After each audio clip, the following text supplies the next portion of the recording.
சித்தார்த் ஆஷிகா ஜோடியாக நடிக்கும் படம் மிஸ் யூ. இப்படத்தை சாமுவேல் மேத்யூ தயாரிக்கிறார். என் ராஜசேகர் இயக்குகிறார். இப்படத்தின் ட்ரெய்லர் வெளியிட்டு விட சென்னையில் நடந்தது. இதில் நடிகர் கார்த்தி கலந்து கொண்டு ட்ரெய்லரை வெளியிட்டார். பின்னர் அவர் சித்தார்த்துடன் உதவி இயக்குநராக பணிபுரிந்த அனுபவங்களை பகிர்ந்து கொண்டார். அப்போது இருவரும் வாடா போடா என்ற ரேஞ்சில் பேசிக் கொண்டார்கள். அவர்கள் இருவரது பேச்சையும் இப்போது காணலாம். சுத்தி இருக்கிற விஷயங்கள் வந்து என்டர்டெய்னிங்காகவே இருக்கும். இப்பவுமே நல்லா லவ் படம் எடுத்தா அதை பார்க்கறதுக்கு பெரிய ஆடியன்ஸ் இருக்காங்க. நான் எடுக்கிறதே கிடையாது. பாய்ஸ் சித்தார்த்துங்கிறதுனால அவர் மட்டும் இன்னமும் இந்த மாதிரி லவ் படம் எடுத்துக்கிட்டு இருக்காரு. அவன் பார்க்குறதுக்கும் அப்படியே இருக்கிறது அவங்களுக்கு பெரிய வசதியா இருக்கு. பட் அது ஜோக்ஸ் அப்பார்ட் வச்சு கஷ்டப்பட்டு சூப்பராக ஆடிட்டடா.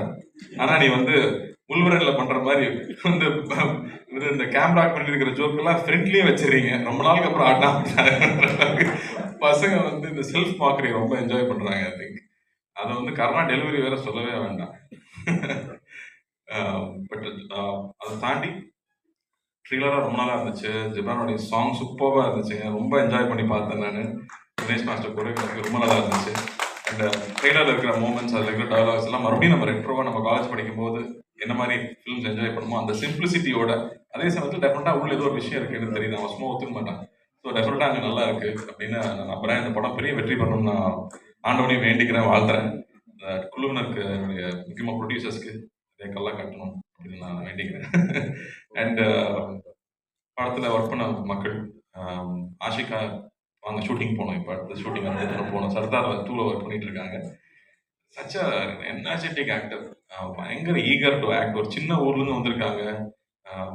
அவங்க காலேஜில் வந்து ப்ரைஸஸ் பண்ணியிருக்காங்க, பெரிய டான்ஸர். பட் சினிமாக்குள்ளே வந்து அதை எவ்வளோ சின்சியராக அப்ரோச் பண்ண முடியும். லாங்குவேஜ் தெரியலனாலும் உட்காந்து மனப்பாடம் பண்ணி அந்த சின்சியாரிட்டியோட இருக்கிறது எனக்கு ரொம்ப ரொம்ப பிடிச்சிருக்கு. So eager to work. Wishing you all the best. ரொம்ப அழகாக இருக்கீங்க படத்தில். ஷூட்டிங் ஸ்பாட் வரும்போது தான் டயர்டாக வர்றாங்க. பட் இந்த படத்தில் ரொம்ப அழகாக இருக்காங்க. கேட்டால் சார் 1.5 வருஷத்துக்கு முன்னாடி எடுத்துட்டுறாங்க. அப்போ நான் கொஞ்சம் வெயிட்லாம் போட்டிருந்தேன். இன்னசென்ட்டாக இருக்க சொன்னாங்க. நீங்கள் இன்னசென்ட்டாக தான் இருக்கீங்க. So I think all the best you. தமிழில் இது ஃபஸ்ட்டு படம் நினைக்கிறேன் உங்களுக்கு, இல்லையா? Second film. All the best. Looking very good. நல்லா பெர்ஃபார்ம் பண்ணியிருக்குன்னு சொல்லியிருக்காங்க. So I'm looking forward to வாட்சிங் திஸ் ஃபிலிம். அண்ட் பாலசரவணன் வந்து எனக்கு எப்போ இருந்தால் தெரியும்னா, பொன்னையாரம் பக்கம் ஷார்ட் ஃபிலிம் பார்த்ததுலேருந்து யாரா அந்த பையன் இது பண்ணுறானே அப்படின்னு யோசிச்சுட்டு இருந்தேன். நான் ஒரு ஃப்ளோ, அதுக்குள்ள ஒரு ஹியூமர் ஹேண்டில் பண்ணது, இன்னசென்ஸை வந்து அவ்வளோ ஈஸியாக டெலிவர் பண்ணுறது கஷ்டம். எனக்கு கொஞ்சம் பட்டாலும் வந்து அப்படின்றாங்க. ஆனால் அந்த இன்னசென்ஸோட அந்த ஹியூமரை டெலிவர் பண்ணிட்டே இருந்தது ரொம்ப ரொம்ப பிடிச்சது. அதுக்கப்புறம் டார்லிங்கில் ரொம்ப பிடிச்சது. அதுக்கப்புறம் லப்பர் வந்து பார்க்கும்போதும் ரொம்ப ரொம்ப என்ஜாய் பண்ணேன். எல்லா பஞ்சும் லேண்ட் ஆகிட்டே இருக்கு, பர்ஃபெக்டாக லேண்ட் ஆகிட்டே இருக்கு, சூப்பராக இருந்துச்சு. டெஃபினட்டாக உங்களுக்கு ஒரு பெரிய இடம் இருக்கு. நம்ம சீக்கிரம் ஒன்றா ஒர்க் பண்ணுவோம். நானும் பசங்கிட்ட சொல்லிகிட்டே இருக்கேன், அது வரும்னு நான் நம்புகிறேன். அண்ட் கர்ணா வந்து இப்போதான் நாங்கள் வாவாத்தியாரில் முடிச்சுட்டு வந்தோம். அவர் நலன் ப்ராடக்ட். இந்த நலன் வந்து உட்காரோம் சட்டிலிட்டியோட உச்சம். எனக்கு வந்து அந்த நெஞ்சுக்கு நீதி ஷார்ட் ஃபிலிம் ஞாபகம். எல்லாம் ஷார்ட் ஃபிலிம்லேருந்து வந்து பசங்க இன்னைக்கு பண்ணிட்டு இருக்காங்கிறது நல்லா எதுவுமே கற்றுக்காம சினிமாவுக்கு வந்து கற்றுக்கிட்டேன். இவங்கெல்லாம் வரும்போதே ஸோ மோல்டட். அதில் ஒரு டைலாக் நெஞ்சுக்கு நீச்சல்னால தான் ஞாபகம் இருக்கு. ஒரு ரோட்டில் வந்து சாஃப்ட் ஐஸ்லாம் போட்டு வித்துக்கிட்டு இருப்பாங்க. அப்போ குழந்தைங்க 2 பேர் வந்து பொம்மை வாங்குவாங்க. அவங்க அம்மா வந்து திட்டுவாங்க, ஏய் ஃபாரின் பொம்மைலாம் எத்தனை வாங்கி கொடுத்துருக்கேன், இதை போய் வாங்குறேன். நான் இவர் இதுவும் ஃபாரின் தான்மா, சைனா அப்படின்னு. அந்த டெலிவரி வந்து எக்ஸ்ட்ரானரி டெலிவரி. அது சூப்பர். நான் படம் ஒர்க் பண்ணும்போது நிறைய பேசியிருக்கோம், என்ஜாய் பண்ணியிருக்கோம். பட் நான் ரசித்தது வந்து எல்லா டெலிவரியுமே. அஃப்கோர்ஸ் சுதுகவும் சொல்லவே வேண்டாம். அந்த படத்தை ஃபுல்லாக தூக்கி சாப்பிட்டாரு அந்த ரோலில். அது அவர்கிட்ட நேச்சுரலாக இருக்குது. அண்ட் மேலகன்லையுமே நான் வந்து படம் பார்த்ததுக்கப்புறம் தான் நான் மெசேஜ் பண்ணியிருந்தேன். அவர் ஒர்க் பண்ணும்போது நான் இங்கே இல்லை. அவ்வளோ அழகாக, அவ்வளோ செட்டிலாக அந்த ஒரு சின்ன கேரக்டரில் கூட அவ்வளோ பதிவு பண்ண முடியும்னா எனக்கு சூப்பர் ஆக்டருங்க, வாழ்த்துக்கள்.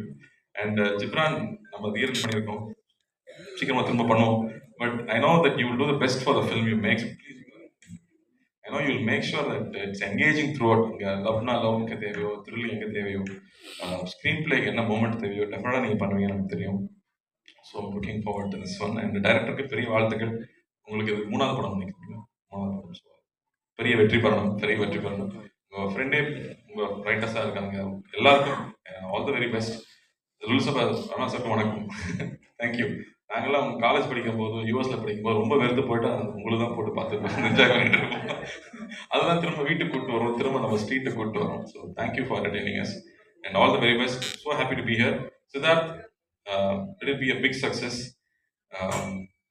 நீ வந்து மில்லுக்காக படம் பண்ணதாகட்டும், ஒரு சித்தா மாதிரி ஒரு படத்தை எடுத்துக்கிட்டு அவ்வளோ கவனமாக அக்கறையோடு அந்த படத்தை கொண்டு டெலிவர் பண்ணதாகட்டும், அதை ப்ரொமோட் பண்ண விதமாகட்டும், appreciation you received for it. I'm so happy for you, so proud. And Chennai floods மறக்கவே முடியாது. I know you took a big lead there. அது எல்லாருக்கும் இன்ஸ்பிரேஷனாக இருந்துச்சு. ஸோ நல்ல விஷயங்களை திரும்ப திரும்ப பேசிட்டே இருக்கிறது அவசியமாக இருக்கு. அதனால தான் I want to remind all of that. Thank you, all the very best. And பத்திரிகையோட நண்பர்கள் படத்தை சப்போர்ட் பண்ணுவோம். அந்த ப்ரொடியூசர், டைரக்டர், ஹீரோ சொல்லலாம். நான் அது பெரிய அவ்வளோ பெரிய குழு இருக்காங்க ஒரு படத்துக்கு பின்னாடி. ஸோ எல்லாரையும் சப்போர்ட் பண்ணணும்னு நான் கேட்டுக்கிறேன். ரொம்ப ரொம்ப நன்றி. தேங்க்யூ. Thank you for making. சொல்ற இதே விஷயம் தான். எல்லா விஷயத்துலையும் ஒரு பாசிட்டிவ் இருக்கு. அந்த பாசிட்டிவை நீங்கள் வந்து கொஞ்ச நாள் தான் நீங்கள் தேடி நீங்களாக எடுக்கணுங்கிற ஒரு கட்டாயம் இருக்குது. அதுக்கப்புறம் அந்த பாசிட்டிவ் உங்களையே தேடி வர ஆரம்பிக்கும். நீங்களும் அதை கரெக்டாக ரெக்கக்னைஸ் பண்ணுவீங்க. ஸோ இன்னைக்கு இந்த ஈவெண்ட்டோட பாசிட்டிவ் ஜென்ரலாக இன்னைக்கு 2024 ஒரு விஷயத்தை ஃபாஸ்ட்டாக பரப்பணும்னா இண்டஸ்ட்ரியில், மீடியாவில் இங்கே எல்லாருக்குமே ஒரு ஒரு ஒரு ஃபோர்ஸ் பண்ணி ஏற்றுக்க வச்ச விஷயம் என்னன்னா, நெகட்டிவாக ஒரு விஷயம் இருக்குதுன்னா ரொம்ப ஃபாஸ்ட்டாக தீ மாதிரி பரவிடும். ஸோ அது வந்து தம்ப்நெயில்ஸ்லேருந்து ஹெட்லைன்ஸ்லேருந்து ஒரு ஈவெண்ட்டோட ஹைலைட்ஸ்லேருந்து எல்லாத்துமே பார்த்தீங்கன்னா மேக்ஸிமம் நெகட்டிவ் விஷயங்கள் தான் ஃபாஸ்ட்டாக பரவுது. ஸோ அதுக்காக தேட ஆரம்பித்து இப்போ ஒரு விஷயம் நெகட்டிவாக இல்லைன்னா சார் இன்னமும் மிஸ்ஸிங்காக இருக்குல்லங்கிற நம்ம இறக்குற ஒரு நிலைமைக்கு வந்திருக்கோம்.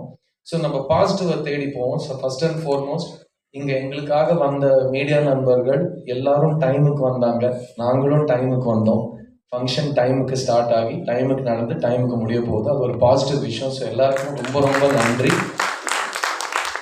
அப்புறமா இந்த ஃபங்க்ஷன் இவ்வளோ கிராண்டாக நடக்கிறதுக்கான நீங்கள் எல்லாருமே காரணமாக இருந்திருக்கீங்க. மிஸ்யூங்கிற படம் வந்து ஒரு ரொம்ப அழகான ரொம்ப பாசிட்டிவான ஒரு படம். இதுக்கு முன்னே நிறைய பேர் சொல்லியிருக்காங்க, இந்த படத்தில் வந்து எங்கேயுமே வெட்டுக்குத்தோ, ரத்தமோ, பழியோ, இல்லைன்னா வன்முறையோ, வன்மமோ எதுவுமே இல்லாத ஒரு பாசிட்டிவான ஒரு ஃபீல் குட் ஃபிலிம். நாங்கள்லாம் சின்ன வயசில் விஜய் அவர்களோட படங்களை தேட்டரில் பார்த்த ரசிகர்கள்லாம் 90s வாழ்ந்த காலம். எல்லா படத்துலையும் சாங்ஸ் நல்லா இருக்கும், எல்லா படமும் கலர்ஃபுல்லாக இருக்கும், எல்லா படமும் நல்ல ஒரு பாசிட்டிவான ஒரு சோஷியல் கருத்தையோ, ஒரு ஃபேமிலி கருத்தையோ, நட்பு, காதல், எல்லாம் நல்ல குணங்களை பற்றி ஏற்றி காட்டுற கமர்ஷியல் பாணியில் எடுக்கப்பட்ட படங்கள் நாங்கள்லாம் பார்த்து வந்திருக்கோம். ஸோ இப்போ இந்த 90s கிட்ஸ் 2K கிட்ஸ்லாம் சொல்கிறாங்க, எனக்கு பெருசாக அதில் வித்தியாசம் தெரியாது. எனக்கு iPhone 16க்கும் iPhone 14க்கும் வித்தியாசம் தெரியாது. ஸோ 2K கிட்ஸ்க்கும் 90 கிட்ஸ்க்கும் எனக்கு சத்தியமாக வித்தியாசம் தெரியாது. ஸோ பட் இது வந்து 90s கிட்ஸ் இந்த படத்தில் கேரக்டர்ஸாக இருப்பாங்க, அது மட்டும் நான் புரிஞ்சுட்டு இருக்கேன். ஸோ வாசுதேவனுங்கிற கேரக்டர் ஒரு 90s கிட், அது மட்டும் நான் வந்து சஸ்திகா கிட்டையும் எல்லாம் இந்த social media giants Rashika Ranganath இவங்கலாம் எனக்கு நிறைய டியூஷன் எடுத்திருக்காங்க. ஸோ இந்த படம் வந்து 90s கிட்ஸோட கேரக்டர்ஸ் மெயினாக இருப்பாங்க இதில்.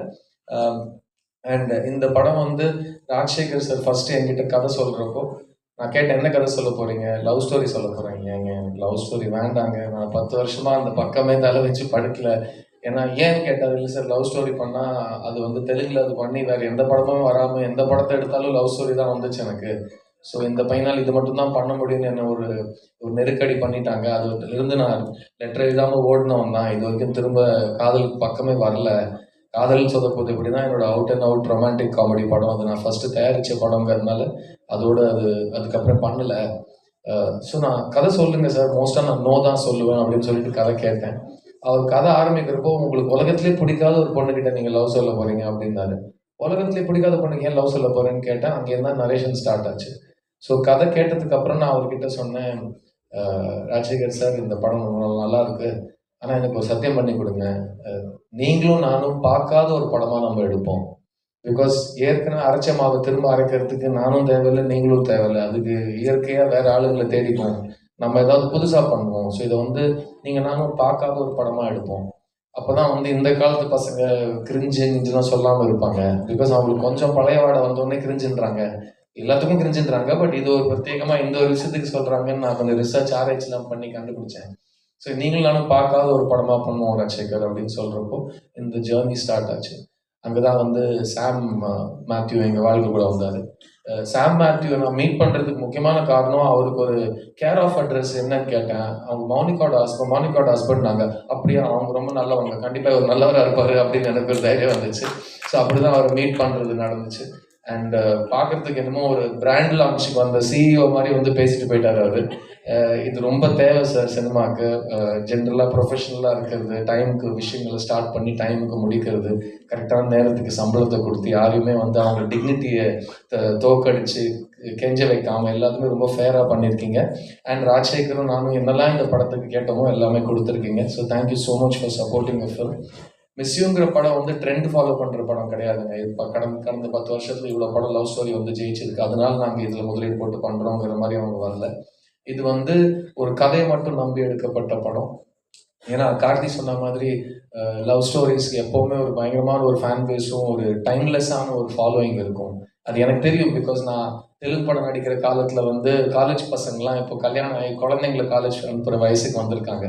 அவங்களாம் வந்து என்னை மீட் பண்ணுறப்போ சொல்லுவாங்க, நீங்கள் ஏன் லவ் ஸ்டோரி பண்ணுறது இல்லை? அப்போ நான் சொல்லுவேன், எனக்கு போர் அடிக்குது, புதுசாக இல்லை, பண்ணுறது போர் அடிக்கும்னு சொன்னேன். அவங்க சொன்னாங்க, நாங்களாம் லைஃப்பில் நல்ல பையனை செலக்ட் பண்ணி கல்யாணம் பண்ணி வாழ்க்கையை நல்லதாக நடத்துறதுல உங்களுக்கு ஒரு பெரிய ஒரு இன்ஃப்ளூயன்ஸ் இருக்குது. ஏன்னா நீங்கள் பண்ண படங்கள் எப்போவுமே ரொம்ப நல்ல பசங்க எப்படி இருந்தால் நல்லா இருக்குமோ அந்த மாதிரி பசங்களோட ப்ராப்ளம்ஸ் நீங்கள் பேசி 2 பேர் லவ் பண்ணுறப்போ எதுக்கு லவ் பண்ணுறாங்க, ஒரு பொண்ணு ஒரு பையனை எதுக்கு பிடிச்சிருக்கு, ஒரு பையனை எதுக்கு ஒரு பொண்ணை பிடிக்கணும் அப்படிங்கிற காரணங்கள் ரொம்ப ஜென்வினாக ரியலான காரணங்கள், மிடில் கிளாஸ் புரிகிற காரணங்களாக சொல்லியிருக்கீங்க. அது எங்களை லைஃப்பில் ரொம்ப இன்ஃப்ளூயன்ஸ் பண்ணியிருக்கு. நாங்கள் எங்கள் பசங்களை வளர்க்குறப்ப கூட உங்கள் படங்கள்லாம் காட்டி அந்த சாங்ஸ் தான் காட்டி வளர்க்குறோம். So it's a very positive influence on us from your ஃபிலிம்ஸ்னு சொன்னாங்க. அது ரொம்ப ரொம்ப டீப்பாக டச் பண்ண ஒரு விஷயம். அண்ட் எல்லா ஜானருமே ஒவ்வொரு தலைமுறைக்கும் திரும்ப ஒரு வாட்டி எடுக்க வேண்டிய கட்டாயம் இருக்கும், நமக்கு அந்த பொறுப்பு இருக்குது. பிகாஸ் இப்போ 25 இயர்ஸ் ஒரு ஜென்ரேஷனே வயசுக்கு வந்திருக்கும். 20 வருஷத்துக்கு 10 வருஷத்துக்கு அப்புறம் இன்னொரு ஜென்ரேஷன் வயசுக்கு வரும். ஸோ அவங்க முதல் முறையாக காதல்னா என்ன, அந்த அட்ராக்ஷன்னா என்ன, ஹார்மோன்ஸை மீறி புரிதல்னா என்ன, நட்புனா என்ன, மரியாதைனா என்ன, ஒரு தம்பதியரை வாழ்றதுக்கு என்ன அப்படிங்கிற எல்லா எமோஷன்ஸையும் ஃபர்ஸ்ட் டைம் அவங்க வெளியில் காட்டுறப்போ, பெரிய ஸ்க்ரீனில் பார்க்குறப்போ நமக்கு அந்த பொறுப்பு இருக்குது. நம்ம அதை வந்து இந்த ஜென்ரேஷனுக்கு அடாப்ட் பண்ணி அவங்களுக்கு அதை புதுசாக காட்டணும். பட் அது எப்போவுமே கருத்து தான். ஏன்னா எல்லாருக்கும் பிரச்சனைகளாக இருக்கட்டும், சந்தோஷம் கொடுக்குற விஷயங்களா இருக்கட்டும் 1000 வருஷமாக பெருசாக மாறல. ஸோ அதை வந்து கரெக்டாக பேஸ் பண்ணி எழுத்தாளர்கள் அசோக் போன்ற, ராஜசேகர் போன்ற கதாசிரியர்கள் சேர்ந்து எழுதி ஒரு படத்தை வந்து கொண்டு வரப்போ அது ரொம்ப ஒரு பெரிய பொறுப்பாக நான் பார்க்குறேன். இது வந்து எழுத்துக்கு ரொம்ப முக்கியத்துவம் கொடுக்குற ஒரு படமாக இருக்கும். முக்கியமாக இது வந்து ரியாலிட்டியும் சம்மந்தப்பட்ட விஷயமா இருக்கும். ஆனால் சினிமாக்கான அழகும் இந்த படத்தில் இருக்கும். அதனால தான் ரெட் ஜெயண்ட் தைரியமாக இந்த படத்தை தியேட்டரில் உங்களை வந்து கூப்பிட்டு இந்த படத்தை காட்டுறாங்க. அண்ட் டிஸ்ட்ரிபியூட்டர்ஸ் ரெட் ஜெயண்ட் ரொம்ப ரொம்ப நன்றி சொல்லிக்கிறேன். மூர்த்தி சாராக இருக்கட்டும், ராஜாவாக இருக்கட்டும், அர்ஜுனாக இருக்கட்டும். ஏன்னா ஒரு படத்தை பார்த்து அந்த படத்து மேலே இருக்கிற பிலீஃப் அவங்க போடுறது இண்டஸ்ட்ரிக்கே ஒரு ஒரு ஃபீலர்ஸ் கொடுக்குற ஒரு தருணத்தில் நம்ம இருக்கோம். So thank you to our partners B series for music and Red Giant for distribution இந்த படத்தில் வந்து இணைஞ்சதுக்கு. கார்த்தியை பற்றி டக்குன்னு ஒரு விஷயம் சொல்லிடுறேன். ஏன்னா அவன் வந்து எனக்காக இங்கே வந்தான் நைட் ஷூட்டிங் வச்சுக்கிட்டு. நிறைய கதை சொன்னான். நான் நடிக்கிறப்போ அவன் அசிஸ்டண்டாக எப்படி வேலை செஞ்சாங்க. அங்கே நடந்த ஒரு முக்கியமான விஷயத்தை சொல்ல மறந்துட்டாங்க. அப்போது செட்டில் நான் கூப்பிட்டு சொன்னேன், டேய் நீயும் இந்த மாதிரி நடிகன் தான் ஆக போகிறேன் அப்படின்னு. நான் எல்லாம் அந்த மாதிரி இல்லைச்சு, நான் ரொம்ப டெடிக்கேட்டடாக ஃபோக்கஸ்டாக இருப்பேன். நான் பண்ணா டைரக்ஷன் தான், கட் பண்ணா பருத்தி வீரன் அனௌன்ஸ் ஆகுது. நான் ஃபோன் பண்ணேன், அவங்க எடுக்கல. திரும்பவும் ஃபோன் பண்ணேன், என்னடா எடுக்க மாட்டேங்க சொல்லு மச்சி, என்னமோ பெரிய பில்டப் போட்ட, நீ இப்படி நீ அப்படி, சரி இருக்கட்டும் ஒத்துக்கிட்டேன், என்ன பண்ண சொல்கிறேன், ஒழுங்கா நடிகனா நல்ல பேர் வாங்க அப்படின்னு சொல்லிட்டு நாங்கள் ஃபோனில் கிண்டல் பண்ணிக்கிட்டோம். அன்னிலிருந்து இன்னி வரைக்கும் எங்கள் நட்பும் மாறல.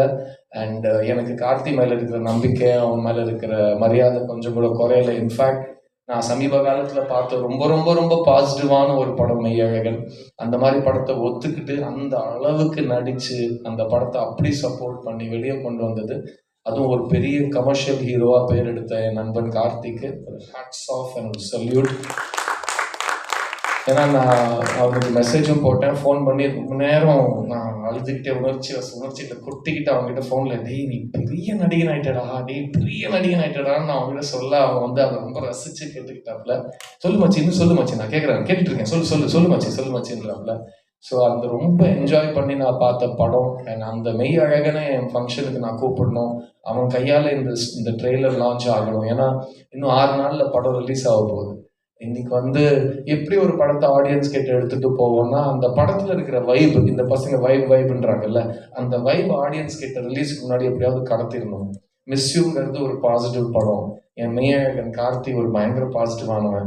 ஸோ அவன் கையால் இந்த ட்ரெய்லர் எடுத்துகிட்டு போகிறப்போ ஆடியன்ஸுக்கு வந்து ஆட்டோமேட்டிக்காக இந்த படத்தில் என்ன எக்ஸ்பெக்ட் பண்ணணும்னு ஒரு வைப் கிரியேட் ஆகும்னு ஒரு நம்பிக்கையில் அவனை நான் கூப்பிட்டேன். அவர் இங்கே வந்தார், திரும்ப மரியாதையாக வந்துடும், போகிற நட்பு. அவர் எங்களுக்கு நம்பி இங்கே வந்து எங்களுக்காக டைம் ஸ்பெண்ட் பண்ணதுக்கு கார்த்திக் ரொம்ப ரொம்ப நன்றி. I love you and keep on rocking. And இப்படியே நல்ல படங்களுக்கும் சப்போர்ட் பண்ணிக்கிட்டே it'll really mean a lot to us. இந்த படத்தில் ஒர்க் பண்ண என்டையர் டீம் வந்து எல்லா படங்க விழாவிலையும் நீங்கள் கேள்விப்பட்டிருப்பீங்க. நாங்கள் வந்து ஒரு குடும்பமாக சுற்றினோம், இப்படி சேர்ந்து சாப்பிட்டோம், ஒரே பாயில் படுத்தோம்லாம் நீங்கள் கேள்விப்பட்டிருப்பீங்க.